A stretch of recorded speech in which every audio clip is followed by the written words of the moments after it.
El mar de China Meridional no es un simple océano. Es un tablero de ajedrez geopolítico, una extensión de agua de un azul profundo sobre la que se proyectan las sombras de superpotencias. En este escenario tenso, un gigante de acero de 100.000 toneladas se desliza por las olas, indiferente a las disputas territoriales que se arremolinan a su alrededor. Es el USS Carl Vinson, una fortaleza flotante de propulsión nuclear, una porción de territorio soberano estadounidense que navega por aguas internacionales. Su cubierta de vuelo, de 4,5 acres, es una de las piezas inmobiliarias más peligrosas y valiosas del planeta. En este preciso momento, es un torbellino de caos controlado, un ballet de violencia y precisión que se repite cientos de veces al día. Hombres y mujeres jóvenes, vestidos con camisetas de colores que designan sus roles mortales: amarillo para los directores de aeronaves, verde para el personal de mantenimiento, rojo para los artilleros, se mueven con una urgencia ensayada en medio del rugido ensordecedor de los motores a reacción. El aire huele a combustible, a sal y al ozono de los sistemas de la catapulta. Cada pocos minutos, una máquina de $70 millones y 20 toneladas es lanzada desde la proa del barco, acelerando de 0 a 260 km por hora en menos de 3 segundos. Es un acto de ingeniería extrema que nunca deja de ser asombroso. Pero lo que sube debe bajar. Y para muchos, el verdadero milagro de la aviación naval no es el lanzamiento, sino la recuperación. Imaginen un caza a reacción, con apenas unos minutos de combustible restante, acercándose a un aeródromo que no solo es diminuto, sino que se mueve, se balancea y cabecea con el oleaje del océano. El piloto no apunta a un aterrizaje suave, apunta a un choque controlado, una colisión precisa en la que un gancho de cola de titanio debe atrapar uno de los 4 cables de acero, cada uno del grosor de una muñeca, extendidos a lo largo de la cubierta. Si lo consigue, el avión pasará de 240 km por hora a cero en menos de 2 segundos. Una deceleración tan violenta que somete tanto al piloto como a la aeronave a fuerzas que aplastarían a un ser humano normal. Hoy, un FA-18E Super Hornet está en su aproximación final. Es una maniobra de rutina, una más en un día de operaciones de vuelo estándar. El piloto es un producto de años de entrenamiento, uno de los aviadores más elitistas del mundo. El equipo de la cubierta de vuelo está en su puesto, listo para guiar, recuperar y rearmar al pájaro de guerra. Todo parece normal, pero en el entorno más implacable conocido por el hombre, la normalidad es una ilusión que puede hacerse añicos en una fracción de segundo. Lo que está a punto de suceder no será el resultado de un misil enemigo o de un acto de guerra, sino de un instante, un único y catastrófico momento en el que la danza perfectamente coreografiada entre el hombre, la máquina y el mar se convierte en una espiral de desastre. El FA-18E Super Hornet no es simplemente un avión, es la encarnación de décadas de supremacía aeroespacial, el caballo de batalla musculoso y probado en combate de la aviación naval estadounidense. Desde su concepción, fue diseñado para un único y brutal entorno: la cubierta de un portaaviones. Cada componente, desde su tren de aterrizaje reforzado hasta su estructura de fuselaje de alta resistencia, está construido para soportar tensiones que desgarrarían a un avión terrestre. Imaginen el castigo. Un lanzamiento desde la catapulta somete a la estructura del avión a una aceleración de más de 4 veces la fuerza de la gravedad. Pero es el aterrizaje, la recuperación, lo que realmente define a esta bestia. El impacto con la cubierta de vuelo es tan violento que se le conoce como un choque controlado. El tren de aterrizaje, construido con aleaciones de acero de grado militar, debe absorber la energía de una máquina de 20 toneladas que cae del cielo. El gancho de cola, forjado en titanio, debe soportar la fuerza de arrastrar al avión hasta una parada casi instantánea. El Super Hornet es una maravilla de la versatilidad. Es a la vez un caza de superioridad aérea, capaz de enfrentarse a los adversarios más avanzados en un combate aéreo, y una plataforma de ataque a tierra de precisión, capaz de lanzar una asombrosa variedad de bombas y misiles guiados. Su par de motores General Electric F414 le otorgan la capacidad de superar la barrera del sonido, alcanzando velocidades de casi Mach 1.8, mientras que su avanzada suite de aviónica, un nexo de radares, sensores y sistemas de guerra electrónica, le da al piloto una conciencia del campo de batalla sin igual. El radar APG-79, con su matriz de barrido electrónico activo, puede rastrear simultáneamente objetivos en el aire y en tierra, permitiendo al piloto ser a la vez cazador y bombardero. Pero toda esta tecnología tiene un precio. Cada Super Hornet cuesta más de $70 millones. No es solo un activo militar, es una inversión nacional, un símbolo del poder tecnológico y económico de una nación. Dentro de su cabina, el piloto no está simplemente volando un avión, está al mando de un sistema de armas interconectado, una computadora voladora envuelta en un fuselaje de fibra de carbono y titanio. El casco del piloto, a través del sistema JTHMCS, puede proyectar información crítica directamente en su visor, permitiéndole apuntar a un enemigo simplemente mirándolo. Sin embargo, a pesar de toda esta sofisticación, el Super Hornet sigue siendo una máquina que exige respeto. No perdona los errores. En el entorno de un portaaviones, donde los márgenes de error se miden en centímetros y milisegundos, el avión es un socio exigente en una danza de alto riesgo. Su poder debe ser manejado con una habilidad exquisita. Su velocidad debe ser domada con una precisión absoluta. Es una herramienta de un poder increíble, pero en las manos equivocadas, o en el momento equivocado, puede convertirse en un instrumento de su propia destrucción. La máquina está diseñada para la perfección, pero es operada por humanos y se desempeña en un entorno, el mar, que es la encarnación misma de la imperfección y la imprevisibilidad. Es en la intersección de esta máquina casi perfecta, el falible operador humano y el océano indiferente donde reside el potencial para la grandeza y la tragedia. En el corazón de la operación de un portaaviones no está el acero del barco ni la tecnología de los aviones, sino la carne y la sangre de su tripulación. Son la fuerza vital de la ciudad flotante, el alma de la máquina. El piloto que se acerca a la cubierta en su Super Hornet no es un simple conductor. Es la culminación de un sistema de selección y entrenamiento que se cuenta entre los más rigurosos del mundo. Para llegar a esa cabina, un individuo debe superar años de desafíos académicos, físicos y psicológicos. Pasan innumerables horas en simuladores, practicando el aterrizaje en portaaviones miles de veces antes de intentarlo en la vida real. Aprenden a confiar en sus instrumentos, pero también a sentir su avión, a conocer sus límites como si fueran una extensión de su propio cuerpo. Sobre todo, se les enseña a compartimentar, a mantener una calma glacial bajo una presión que aplastaría a la mayoría de la gente. El acto de aterrizar en un portaaviones es una prueba de esta fortaleza mental. El piloto no está solo.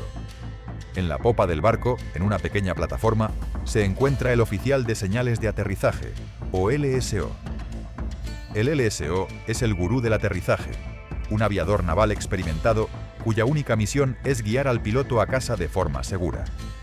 Es el ojo humano en el bucle, el que observa el avión en su aproximación final, evaluando su trayectoria, su velocidad y su ángulo de ataque. Se comunica con el piloto a través de la radio, su voz una presencia tranquilizadora y autoritaria, ofreciendo correcciones de una sola palabra: potencia, alineación, un poco bajo. El vínculo de confianza entre el piloto y el LSO es sagrado. El piloto, a menudo luchando contra la desorientación y la fatiga, debe confiar implícitamente en la guía del LSO. Mientras tanto, en la propia cubierta de vuelo, el equipo del arco iris se prepara para la llegada del avión. Estos son en su mayoría jóvenes marineros, muchos de ellos adolescentes o veinteañeros, que realizan uno de los trabajos más peligrosos del mundo. Los camisas amarillas son los directores, los coreógrafos del ballet de la cubierta de vuelo, que guían a los aviones con una serie de señales manuales precisas. Los camisas verdes operan y mantienen el equipo de lanzamiento y recuperación, los cables de detención y las catapultas. Los camisas azules mueven, calzan y encadenan los aviones, asegurando estas bestias de varias toneladas a la cubierta para que no se deslicen por la borda con el movimiento del barco. Los camisas rojas son los especialistas en municiones, los que manejan las bombas y los misiles con un cuidado extremo. Y los camisas moradas, cariñosamente conocidos como uvas, son los responsables del combustible, bombeando miles de galones de combustible para aviones altamente volátil.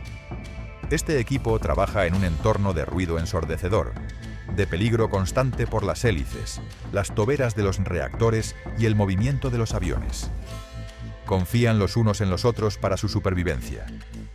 Cada miembro del equipo tiene un papel específico, y el fallo de uno puede tener consecuencias catastróficas para todos. La operación de un portaaviones es la máxima expresión del trabajo en equipo. Es una sinfonía de miles de personas, desde el cocinero en la cocina hasta el almirante en el puente, cada uno desempeñando un papel vital para que la misión se cumpliera. Es un testimonio de lo que se puede lograr cuando el esfuerzo humano se enfoca con una unidad de propósito, disciplina y confianza mutua. Pero es un sistema donde la perfección es el estándar, y cualquier desviación de esa perfección, por pequeña que sea, puede deshacer todo el intrincado tejido. Aterrizar un avión a reacción en un portaaviones es, en esencia, un acto que desafía a la física. Es un ejercicio de violencia controlada que somete tanto al piloto como a la aeronave a fuerzas extremas. A diferencia de un aterrizaje convencional en una pista de miles de metros, un piloto de la Marina tiene una ventana de aterrizaje de apenas unos cientos de metros. No hay lugar para el planeo o el aterrizaje suave. De hecho, la técnica es la opuesta. En los últimos segundos de la aproximación, el piloto no reduce la potencia, sino que la aumenta al máximo. Esto es contraintuitivo, pero vital. La razón es que, si el gancho de cola no logra atrapar uno de los cables de detención, una situación conocida como volter, el avión debe tener suficiente potencia para despegar de nuevo inmediatamente y dar la vuelta para otro intento. No hay segunda oportunidad en el momento del aterrizaje. El avión debe estar preparado para el fracaso en el instante del éxito. El corazón de este sistema de recuperación es el equipo de detención. 4 cables de acero de alta resistencia, designados del número 1 al 4, se extienden a lo largo de la zona de aterrizaje. Estos cables están conectados a un complejo sistema de motores hidráulicos situados debajo de la cubierta de vuelo. Cuando el gancho de cola del avión atrapa un cable, el motor hidráulico se activa, aplicando una resistencia calibrada con precisión para detener el avión de forma segura. El sistema debe ser lo suficientemente fuerte como para detener una aeronave de 20 toneladas, pero lo suficientemente suave como para no destrozarla. El objetivo ideal del piloto es atrapar el tercer cable. Esto indica una aproximación perfecta en términos de altitud y velocidad. Para ayudar al piloto a lograr esta hazaña de precisión, se utiliza un sistema óptico de aterrizaje, apodado la albóndiga. Este dispositivo, situado a la izquierda de la zona de aterrizaje, proyecta una serie de luces que indican al piloto su posición en la senda de planeo. Una luz ámbar, la albóndiga, aparece entre una fila de luces de referencia verdes. Si la albóndiga está alineada con las luces verdes, el piloto está en la senda de planeo correcta. Si está por encima, está demasiado alto. Si está por debajo, demasiado bajo. El piloto vuela la albóndiga hasta la cubierta. La presión sobre el piloto en estos segundos finales es inmensa. Debe monitorizar su velocidad, su altitud, su alineación con la pista de aterrizaje en ángulo, escuchar las instrucciones del LSO y volar la albóndiga, todo al mismo tiempo, mientras su cuerpo es sacudido por las bolsas de aire y su mente lucha contra la fatiga. Es una sobrecarga sensorial que requiere un nivel sobrehumano de concentración.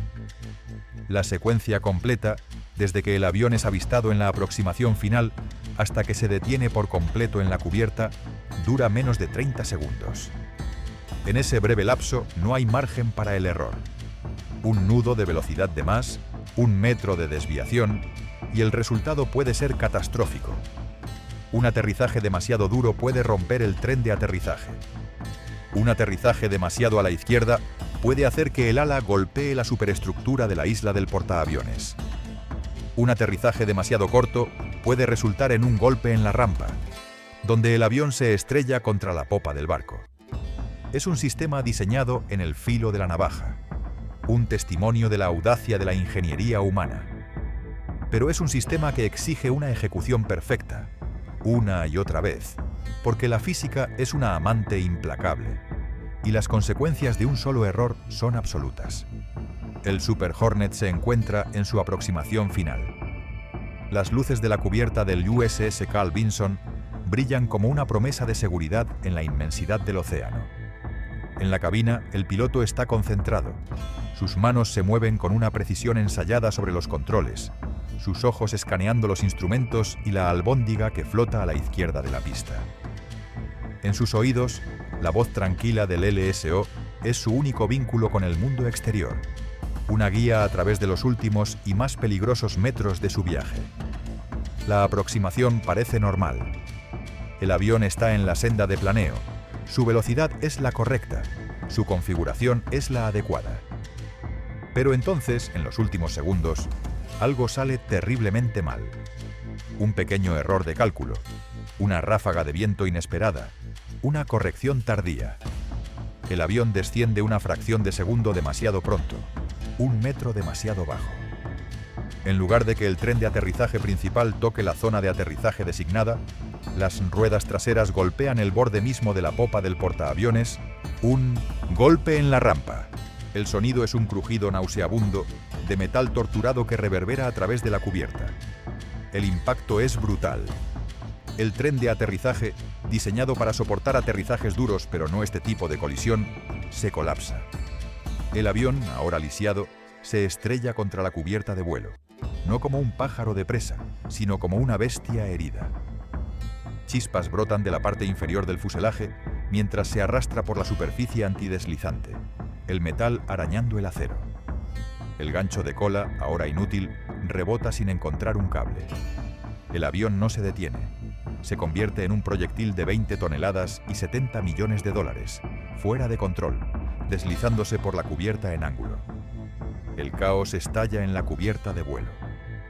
El rugido del motor del avión es reemplazado por el grito de alarma y el chirrido del metal. Los marineros del equipo de cubierta, que segundos antes estaban en sus puestos listos para recibir al avión, ahora corren por sus vidas. Se dispersan, buscando refugio de la masa de metal que se precipita hacia ellos. Varios no son lo suficientemente rápidos.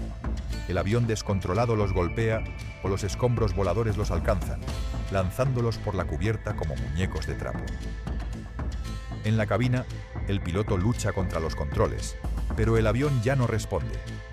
Se da cuenta en una fracción de segundo de que el avión no se va a detener, que su destino es el borde de la cubierta y el abismo azul que hay más allá. Su entrenamiento se activa. Su mano se dispara hacia la palanca de eyección situada entre sus rodillas. Tira.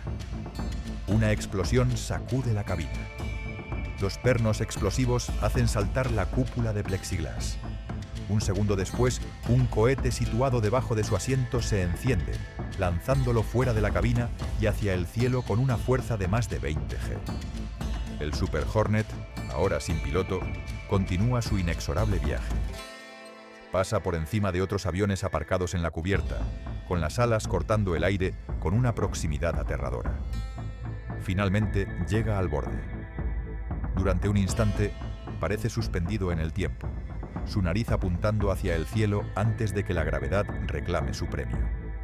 Lenta, casi majestuosamente, se desliza por el borde y desaparece en el océano. Un chapoteo, una estela de burbujas, y luego solo el silencio roto por las alarmas del barco y los gritos de los heridos. El poderoso Super Hornet se ha ido, tragado por el mar. En la cubierta del portaaviones, la misión de combate se ha detenido. Ahora ha comenzado una nueva misión, la de salvar vidas. En el instante en que el piloto tiró de la palanca de eyección, se confió a uno de los sistemas de supervivencia más extremos y violentos jamás diseñados. La secuencia de eyección no es un escape suave, es una explosión controlada, diseñada como el último recurso absoluto. El cohete que lo lanzó fuera de la cabina lo sometió a fuerzas que pueden causar lesiones en la columna vertebral. Pero esa es una apuesta que todo piloto está dispuesto a aceptar para evitar una muerte segura. Tras ser lanzado al aire, un pequeño paracaídas se despliega para estabilizar el asiento y alejarlo del avión siniestrado. Segundos después, el piloto se separa del asiento y su paracaídas principal se despliega, una flor de nylon que florece en el cielo y frena su descenso hacia el océano.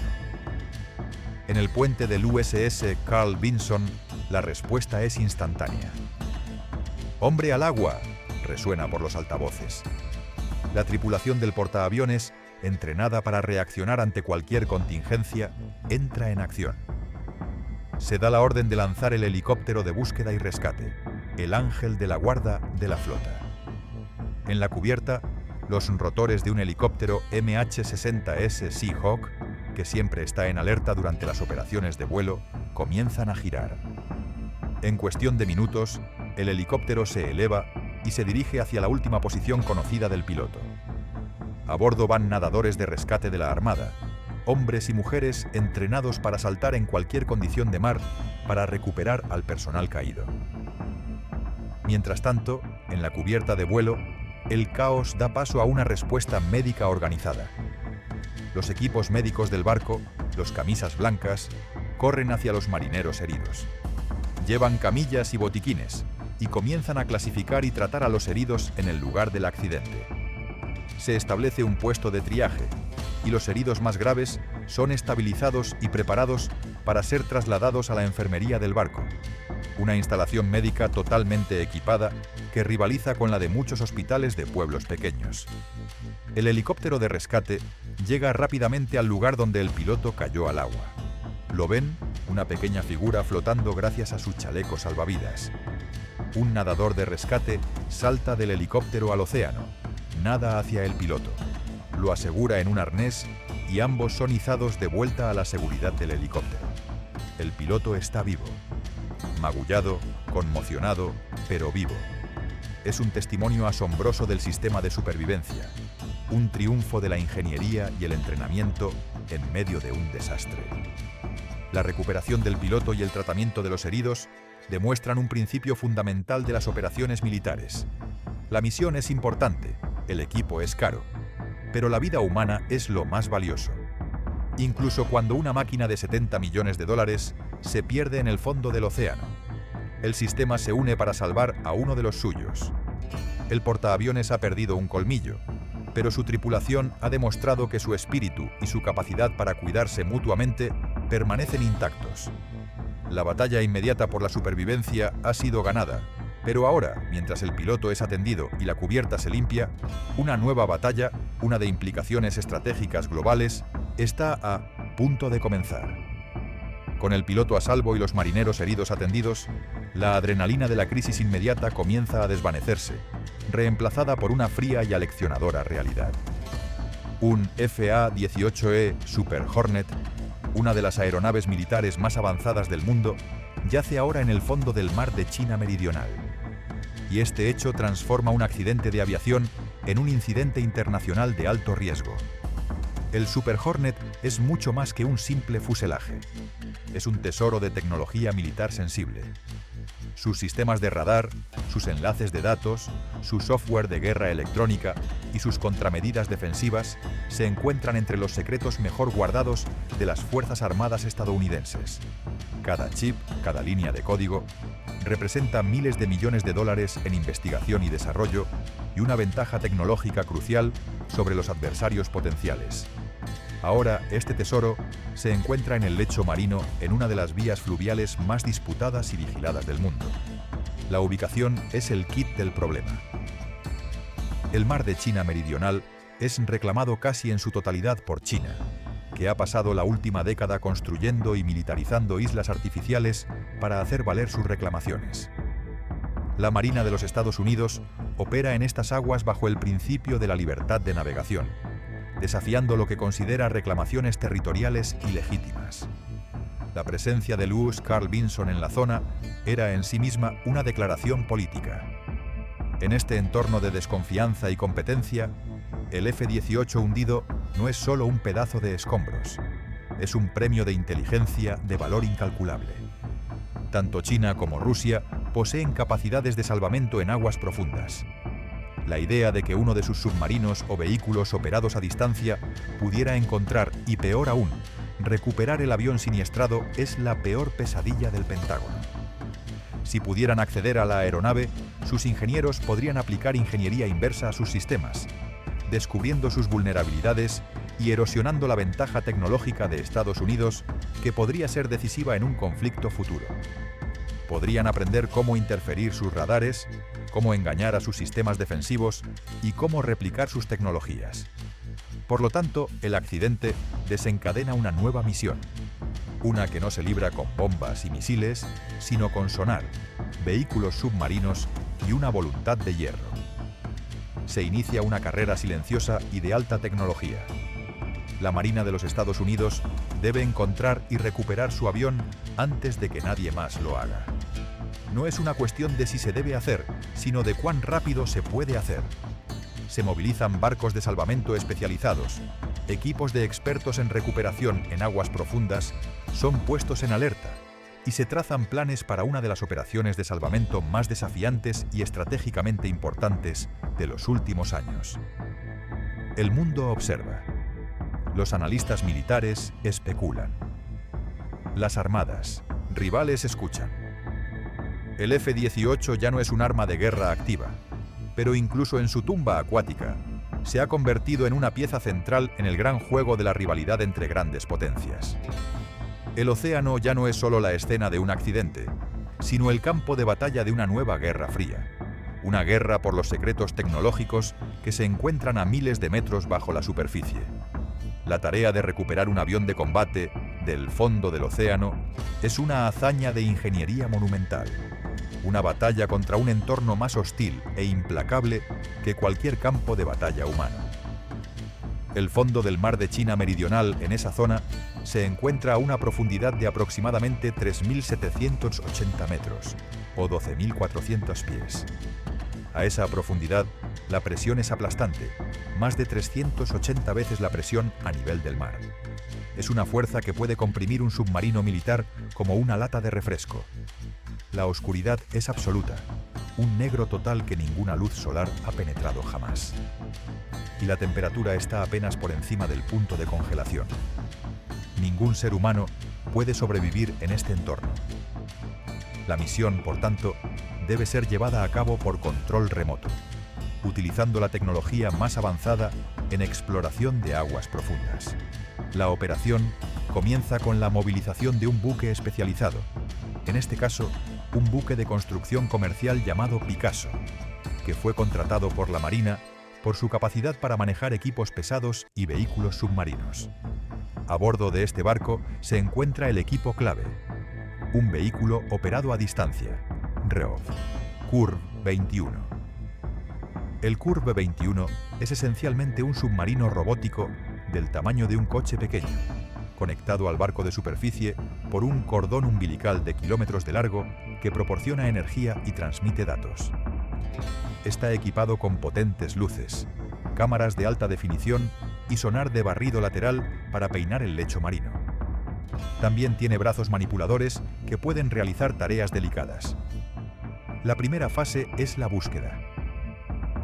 Utilizando la última posición conocida del avión y los modelos de corrientes oceánicas, el equipo define una amplia zona de búsqueda en el lecho marino. El ROV es desplegado y comienza a cortar el césped, moviéndose de un lado a otro en un patrón de búsqueda metódico, sus sensores escaneando la oscuridad en busca de cualquier anomalía. Este es un trabajo tedioso y que pone a prueba los nervios. Pueden pasar días o incluso semanas de no ver nada más que lodo y extrañas criaturas abisales. Finalmente, después de peinar el fondo del océano, aparece una imagen en la pantalla de sonar.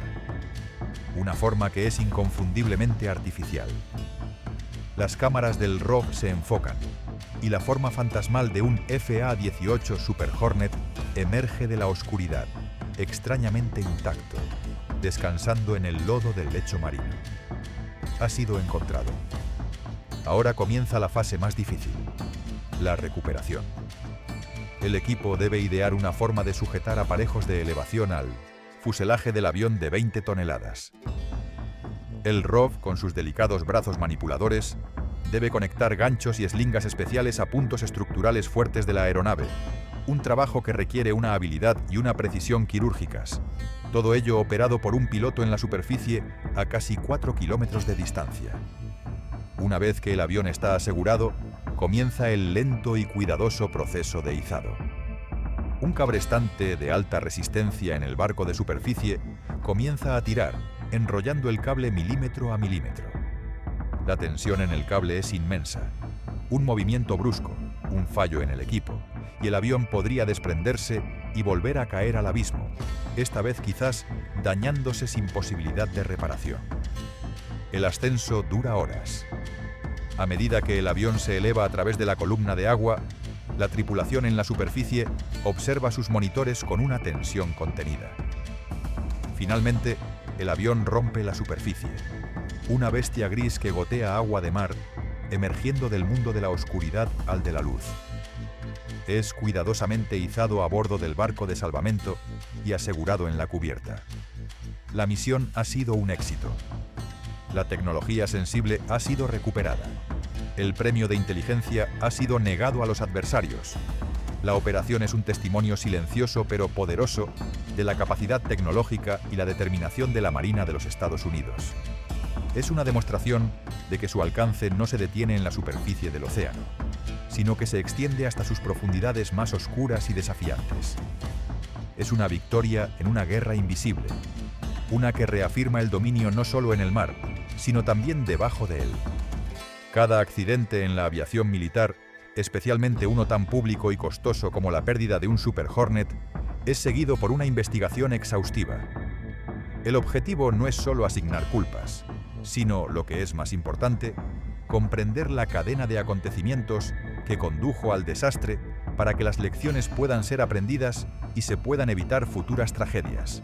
Con la recuperación del avión, los investigadores tuvieron acceso no solo a los testimonios del piloto y de la tripulación de cubierta, sino también a la caja negra de la aeronave, el registrador de datos de vuelo, que proporciona una cuenta segundo a segundo de los parámetros de vuelo y las acciones del piloto.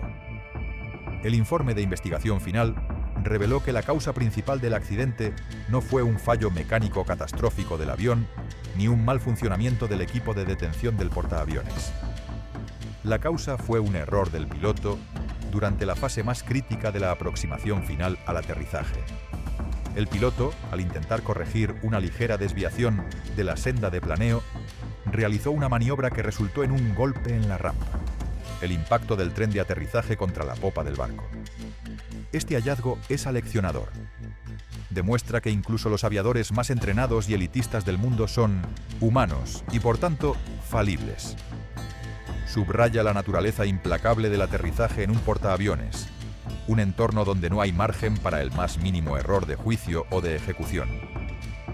El accidente se convierte así en un dato brutalmente honesto.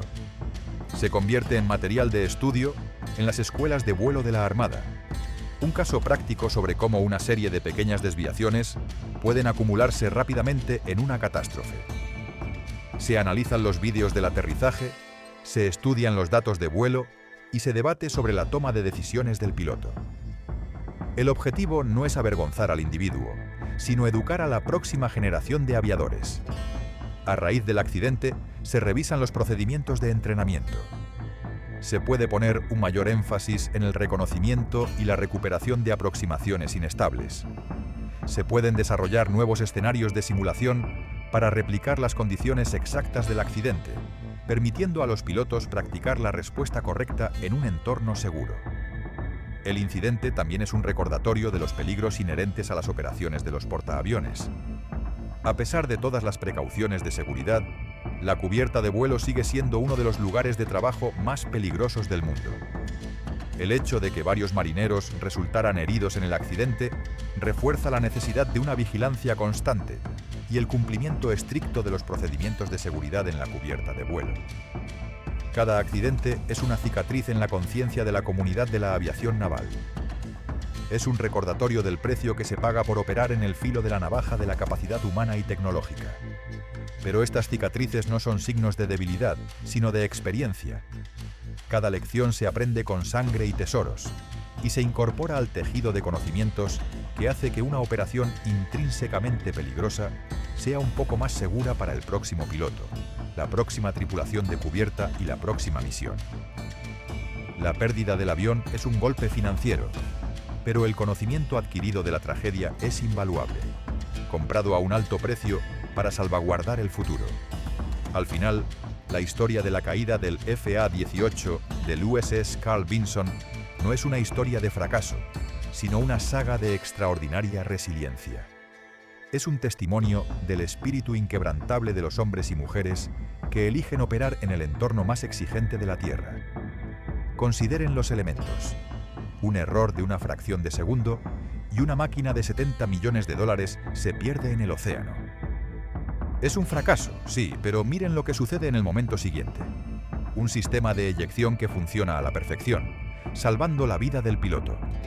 Una tripulación de cubierta y un equipo de helicóptero que entran en acción con una velocidad y una precisión ensayadas, recuperando al piloto del agua en cuestión de minutos. Equipos médicos que tratan a los heridos con habilidad y compasión. Esto no es un fracaso. Es la prueba de que el sistema, incluso cuando una parte se rompe, está fundamentalmente diseñado para preservar lo más importante: la vida humana. Luego, consideren el desafío estratégico. Un activo tecnológico de valor incalculable yace en el fondo de un mar disputado, un premio tentador para las potencias rivales. La respuesta no es la desesperación ni la resignación. La respuesta es una operación de salvamento audaz y tecnológicamente brillante. Una misión que desafía las profundidades aplastantes del océano para recuperar lo que se ha perdido. Es una demostración de capacidad y determinación. Un mensaje silencioso pero inequívoco al mundo de que Estados Unidos no abandona sus secretos ni a su gente. Y finalmente, consideren las secuelas. La Armada no oculta sus errores. Se enfrenta a ellos de frente, con una investigación transparente y brutalmente honesta. Aprende de sus errores, ajusta su entrenamiento y sus procedimientos, y se vuelve más fuerte y más sabia. Esta capacidad de autocrítica y adaptación es el verdadero sello de una organización de élite. El USS Carl Vinson no detuvo sus operaciones. Después de atender a sus heridos y asegurarse de que la cubierta de vuelo estuviera despejada, reanudó su misión. Los lanzamientos y recuperaciones continuaron. Los pilotos volvieron a subir a sus cabinas. Los equipos de cubierta volvieron a sus puestos. No por arrogancia ni por desprecio al peligro, sino por un profundo sentido del deber. Entienden que el riesgo es una parte inherente de su profesión. Aceptan ese riesgo no a la ligera, sino con la confianza que les da su entrenamiento, su equipo y, sobre todo, su confianza mutua. La pérdida de un avión es un golpe, pero no es un golpe mortal. El verdadero poder de una marina no reside en el número de sus barcos o aviones, sino en el carácter de su gente. La historia de este accidente, desde el momento del impacto hasta la recuperación final, es un poderoso recordatorio de ese carácter.